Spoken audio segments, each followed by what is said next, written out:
Hello everyone, welcome back our channel सार्थक coaching classes. हम पढ़ रहे थे एडजेक्टिव चैप्टर, जिसमें हमने अपना बेसिक एडजेक्टिव का जो होता है वो क्लियर कर लिया था।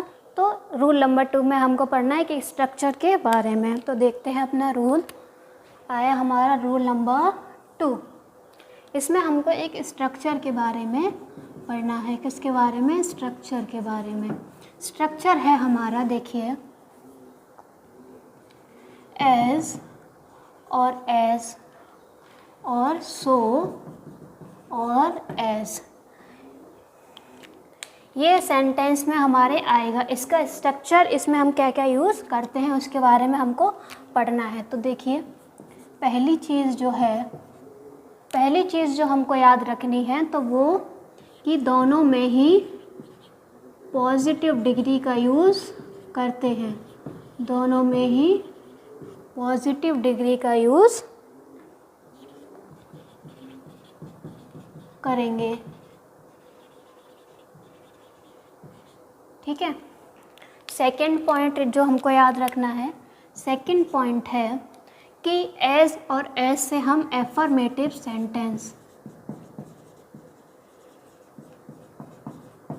बना सकते हैं और निगेटिव सेंटेंस भी बना सकते हैं। निगेटिव सेंटेंस भी बना सकते हैं। और सो और एस के पेयर में हमको क्या देखना है कि इसमें हम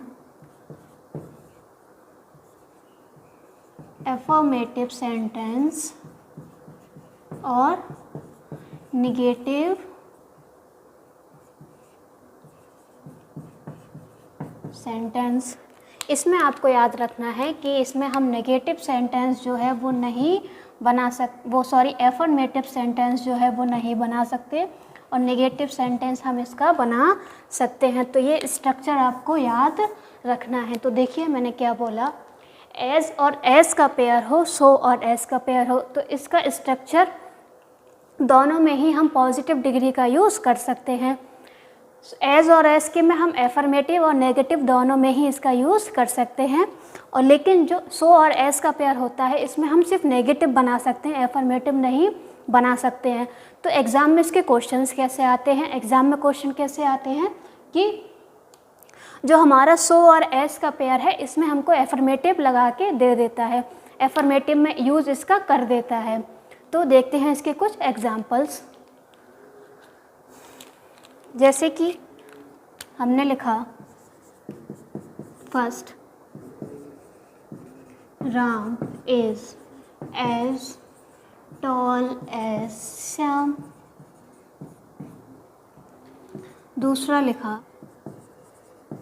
Ram is so tall as Shyam.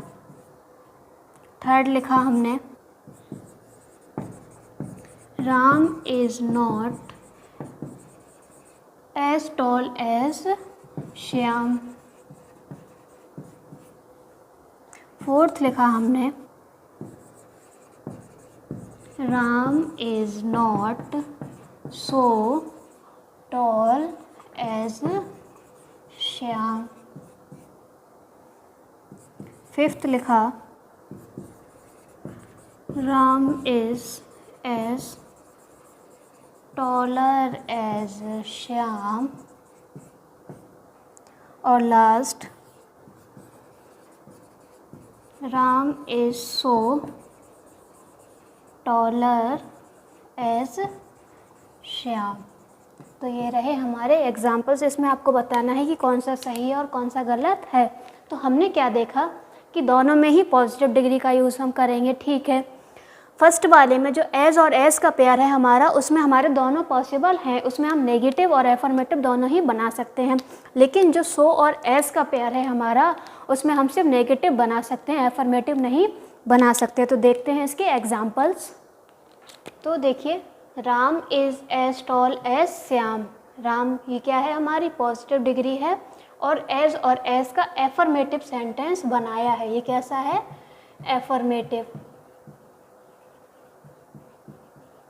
तो ये हमारा बिल्कुल सही है। अब देखिए, Ram is so tall as Shyam, ये एफर्मेटिव है, हमारा पॉजिटिव डिग्री है। लेकिन हमने क्या बोला, जो हमारा सो और एस का पेयर है उसमें हम एफर्मेटिव सेंटेंस नहीं बना सकते, तो ये हमारा गलत है।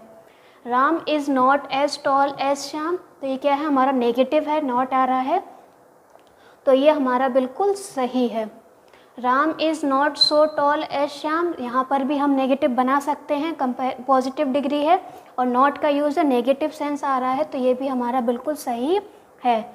देखिए Ram is as taller as Shyam, तो ये क्या है, टॉलर क्या है, कंपैरेटिव डिग्री है, टॉलर क्या है, कंपैरेटिव डिग्री है, लेकिन हम यहाँ पे क्या यूज़ कर रहे हैं, पॉजिटिव डिग्री का यूज़ कर रहे हैं, तो ये दोनों ही हमारे गलत हुए। तो आपको काफ़ी अच्छे से समझ आ गया होगा कि कहाँ पे दोनों में ही हम पॉजिटिव डिग्री का शो कर रहे हैं, यूज़ कर रहे हैं, और जो हमारा एज और एस का पेयर है उसमें हम एफर्मेटिव और नेगेटिव दोनों बना सकते हैं, लेकिन जो हमारा सो और एस का पेयर है उसमें हम सिर्फ नेगेटिव बना सकते हैं, एफर्मेटिव नहीं बना सकते हैं। तो चलिए देखते हैं अपना नेक्स्ट रूल नंबर 3 का स्ट्रक्चर क्या है, चलिए देखते हैं। आ गए हम अपने रूल नंबर 3 पे। यहाँ पे वर्ड आता है वेरी और मच। क्या आता है, वेरी और मच। तो याद रखिए इसमें जो हम डिग्री यूज़ करते हैं वो कौन सी होती है। अच्छा, सेकंड वाले रूल में आपको एक चीज़ याद रखनी है कि जो हमारी डिग्री थी वो कौन सी थी, पॉजिटिव डिग्री थी, लेकिन वहाँ पे सेंस किसका आ रहा था, जो हमने मीनिंग जो अपने एग्जाम्पल लिखे थे तो वहाँ पे सेंस किसका आ रहा था, कंपैरिजन का आ रहा था। जैसे हमने लिखा था वहाँ पे Ram is as tall as Shyam, तो यहाँ पे किसका सेंस आ रहा है, कंपैरिजन का सेंस आ रहा है। तो वहाँ पे याद रखिएगा कि जो डिग्री है हमारी वो पॉजिटिव आएगी और जो उसका सेंस निकलेगा वो कैसा निकलेगा, कंपैरिजन का निकलेगा। तो देखते हैं अपना रूल नंबर 3 जो हम कर रहे थे। हमने यहाँ पे देखा कि मच और वेरी, यहाँ पे हम याद रखिए पॉजिटिव डिग्री यूज़ करते हैं वेरी के लिए पॉजिटिव डिग्री यूज़ करते हैं, और मच के लिए हम कंपैरेटिव डिग्री, कौन सी डिग्री, कंपैरेटिव डिग्री। कैसे वर्ड्स बनते हैं इनसे देखिए, जैसे कि मैं बोलूँ very fast, very cold, very hot, very high, very good etcetera. और इसमें कैसे वर्ड्स बनते हैं देखिए, इसमें बनते हैं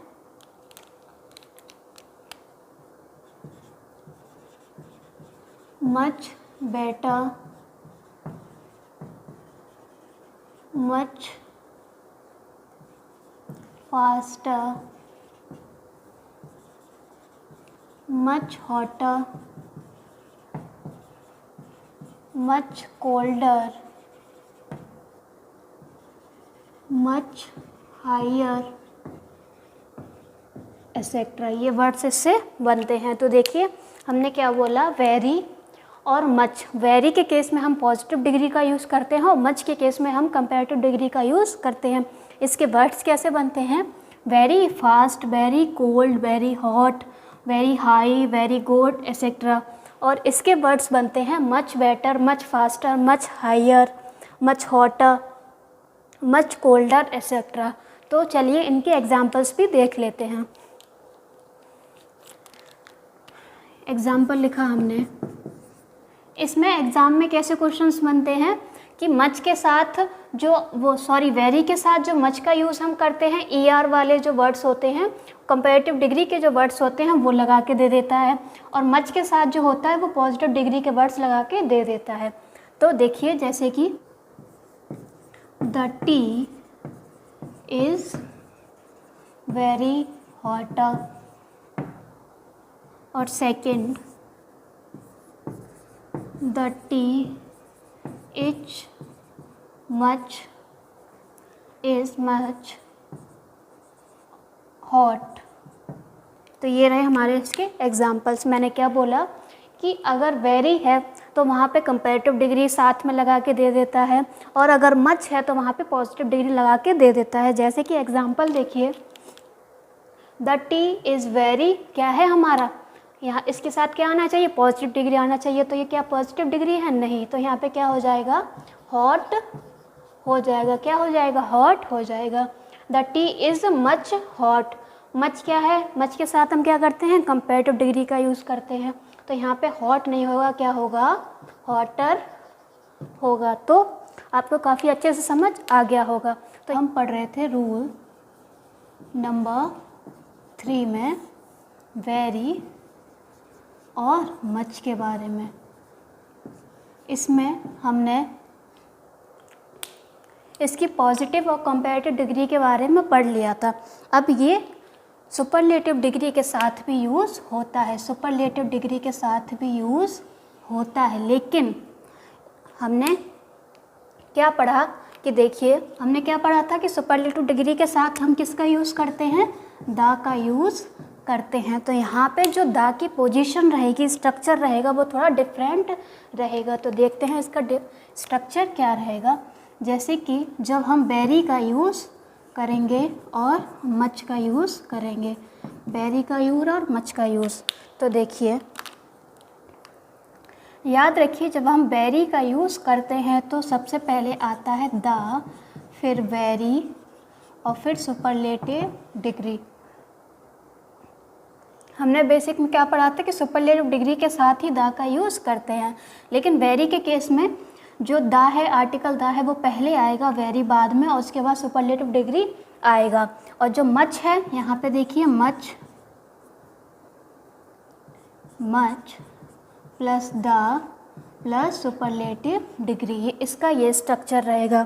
तो अब आप कंफ्यूज हो जाएंगे कि किस में हमको द पहले लगाना है, किस में बाद में लगाना है। तो उसके लिए एक सबसे इजी इसकी ट्रिक होती है। देखिए, आपको याद करना है बस, सबसे पहले द किससे स्टार्ट होता है, टी से, टी, वेरी वी से, और एस। यहाँ पे आपको याद करना है एम टी एस, ये शॉर्ट फॉर्म आपको याद कर लेनी है, जिससे आपको एग्ज़ाम में पता चल जाएगा कि जो टी वी एस है वहाँ पे हमको टी पहले लगाना है, बाद में वेरी और उसके बाद सुपरलेटिव डिग्री। और जो एम टी एस है वहाँ पे मच, फिर क्या आएगा द, और फिर सुपरलेटिव डिग्री। तो चलिए देख लेते हैं इसके कुछ एग्जांपल्स भी। एग्जांपल लिखा मैंने first, he is the very tallest boy in the class. एक और लिखते हैं, he is much the tallest boy in the class. तो देखिए, इसके एग्जांपल्स मैंने आपको बता दिए। एग्ज़ाम में इसके ऐसे क्वेश्चंस आते हैं कि वेरी के साथ जो है वो द बाद में लगा कर देता है, और मच के साथ जो है वो द पहले लगा कर दे देता है। मतलब इसको में एरर बेस्ड क्वेश्चन आपके लिए आते हैं। तो आपको इजीली याद करना है क्या, टी वी एस और एम टी एस, जिससे आप जो हमारा क्वेश्चन है वो काफ़ी अच्छे से टैकल कर पाएंगे। तो देखिए, दोनों ही जो हैं एग्जाम्पल्स हमारे बिल्कुल सही हैं, दोनों ही एग्जाम्पल्स हमारे सही हैं। यहाँ पे इनका केस देखिए, he is the very tallest boy. ये क्या है, बॉय क्या है, नाउन, क्या है नाउन, उसके पहले सुपरलेटिव डिग्री, उसके पहले सुपरलेटिव डिग्री, और उसके साथ हम जब वेरी का यूज़ कर रहे हैं तो वेरी के केस में द पहले आता है। बॉय नाउन हुआ हमारा, उसके साथ हमने क्या है, एडजेक्टिव आया है, सुपरलेटिव डिग्री आई है। उसके साथ जब हम मच के साथ द का यूज़ करते हैं तो मच के बाद जो है द का यूज़ होता है। तो अब देखते हैं अपना रूल नंबर 4। रूल नंबर 4 क्या है हमारा, देखते हैं। हम आ गए हैं अपने रूल नंबर 4 पे। इसमें आपको एक स्ट्रक्चर समझना होगा। स्ट्रक्चर है हमारा सो और डेट का, और है टू और टू का। सो और दैट का, टू और टू का स्ट्रक्चर हमारे सामने आता है। तो यहाँ पे याद रखिए कि जो हमारी डिग्री आएगी वो दोनों में ही पॉजिटिव डिग्री का यूज़ हम करेंगे, दोनों में ही पॉजिटिव डिग्री का यूज़ हम करेंगे। किसका यूज़ करेंगे? पॉजिटिव डिग्री का। और सेकंड पॉइंट,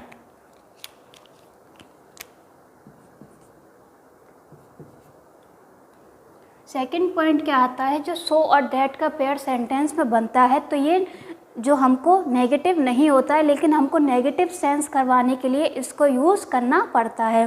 और जो टू और टू का हमारा पेयर होता है वो ऑलरेडी नेगेटिव होता है। तो चलिए इसका रूल भी लिख लेते हैं। हम बोले, मतलब देखिए, not negative in itself but the sentence is to be negative to make the meaning clear। जो हमारा इसका पेयर होता है वो नेगेटिव सेंस नहीं करता है, लेकिन हमको सेंटेंस क्लियर करने के लिए वहाँ पे नेगेटिव सेंस उसका लाना पड़ेगा। और जो हमारा टू और टू का पेयर होता है ये ऑलरेडी नेगेटिव होता है, तो यहाँ पे हम क्या लिखेंगे? Negative in itself, already negative होता है और इसको हमको बनाना पड़ता है। तो आपको देखिए एग्जाम्पल्स देख के आपको समझ आ जाएगा। एग्जाम्पल लिखा हमने first, he is so week that he cannot walk। Second लिखा,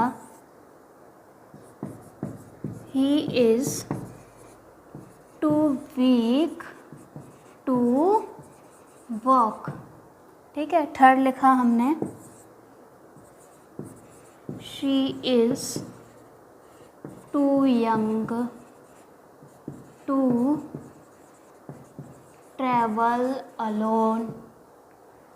एक और लिखते हैं, she is so young that she cannot travel alone। तो देखिए एग्जाम्पल्स आपको समझ आ गए होंगे। जो टू और टू का सेंस रहता है वो अपने आप में ही नेगेटिव होता है। देखिए, he is too weak to walk, वो बहुत ही कमज़ोर है चलने के लिए। तो यहाँ पे देखिए, ही इज़ सो वीक, वो कमज़ोर है, वो बहुत कमज़ोर है। That he can not walk, इसलिए वो क्या है? चल नहीं सकता। तो देखिए इसमें हमने क्या किया है? उसके सेंस को नेगेटिव किया है। लेकिन जो ये वाला हमारा होता है टू और टू का पेयर, ये ऑलरेडी नेगेटिव होता है। तो ये चारों ही हमारे एग्जाम्पल्स देखिए, he is so weak that he can not walk, सही है। He is too weak to walk, बिल्कुल सही। He is too young to travel alone, ये भी हमारा सही है। और he is so young that she can not travel alone, ये भी हमारा सही है। तो आपको समझ आ गया होगा कि जब सो और डैट का पेयर बनता है तो और टू और टू का पेयर बनता है तो दोनों में ही हम पॉजिटिव डिग्री का यूज़ करते हैं। लेकिन ये जो हमारा होता है सो और डैट, यहाँ पे जो सेंस आता है वो नेगेटिव होना चाहिए, लेकिन वो क्लियर नहीं होता है, तो हमको नेगेटिव बनाने के लिए उसमें यूज़ करते हैं। और जो हमारा टू और टू होता है वो ऑलरेडी नेगेटिव सेंस करता है। तो यही था हमारा रूल नंबर 4। तो चलिए देखते हैं रूल नंबर 5। तो अब आ जाते हैं हम अपने रूल नंबर 5 पे। रूल नंबर 5 क्या कहता है? देखिए, रूल नंबर 5, इसमें आते हैं एडजेक्टिव्स। कौन से?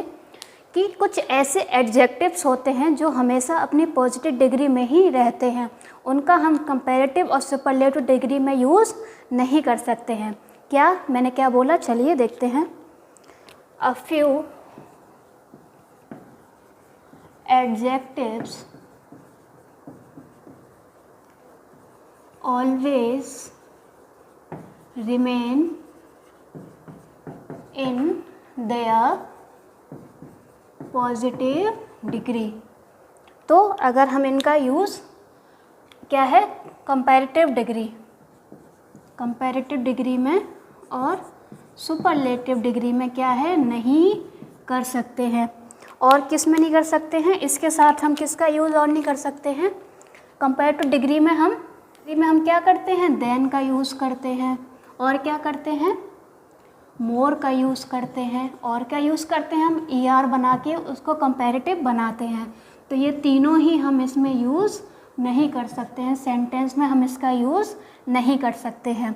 सुपरलेटिव डिग्री में क्या आता है, हम यहाँ पे मोस्ट लगाते हैं, नहीं लगा सकते, और EST ये भी हम यूज़ नहीं कर सकते हैं। तो आपको समझ आ गया होगा। तो इसके एग्जाम्पल्स भी देख लेते हैं कि कुछ एडजेक्टिव्स ऐसे होते हैं जो हमेशा अपनी पॉजिटिव डिग्री में ही रहते हैं, इनको हम कंपैरेटिव और सुपरलेटिव डिग्री में बदल नहीं सकते। इसमें हमने क्या बोला, इसमें हम देन, मोर और ER का यूज़ भी नहीं कर सकते हैं इनके साथ, और मोस्ट और EST का यूज़ भी हम इनके साथ नहीं कर सकते हैं। तो वो कौन से एडजेक्टिव्स होते हैं, चलिए देखते हैं। एडजेक्टिव कौन से होते हैं, देखिए पहला होता है perfect, unique, excellent, triangular,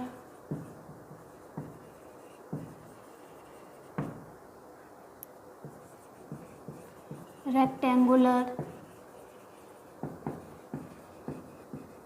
perpendicular, round, solar, lunar, milky, dead, etcetera. ये जो हमारे एडजेक्टिव्स हैं ये हमेशा अपनी पॉजिटिव डिग्री में ही रहेंगे, इनको हम चेंज नहीं कर सकते हैं। तो चलिए देखते हैं इसके एग्जाम्पल्स। फर्स्ट एग्जाम्पल लिखा हमने, she is the most unique singer in our college. और एक और लिखा मैंने, the most perfect essay in the competition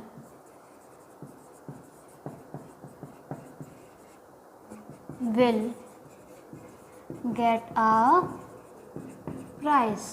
तो देखिए मैंने इसके एग्जाम्पल्स लिख दिए हैं।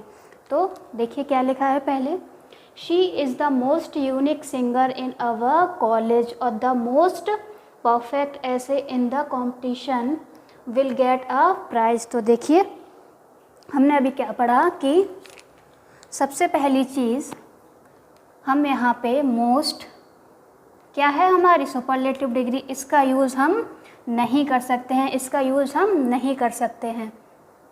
ये देखिए ये क्या है, नाउन है हमारा, उसके लिए पॉजिटिव डिग्री उसकी आई है। तो यहाँ पे जब हम सुपरलेटिव डिग्री का यूज़ भी नहीं कर रहे हैं तो यहाँ पे दा भी नहीं आएगा। तो यहाँ पे देखिए इसका सही क्या बनेगा, शी इज़ यूनिक, यहाँ से इसका जो साउंड है वो निकल रहा है तो क्या आएगा, she is a unique singer in our college. ठीक है। सेकंड वाला देखिए हमने क्या बोला था कि जो मोस्ट है क्या है हमारा, मोस्ट क्या है, सुपरलेटिव डिग्री है, मोस्ट क्या है, सुपरलेटिव डिग्री है। तो यहाँ पे हम मोस्ट का यूज़ नहीं कर सकते हैं। तो हमारा जो सही होगा वो क्या बनेगा, द परफेक्ट ऐसे, क्या बनेगा, द परफेक्ट ऐसे इन द कॉम्पिटिशन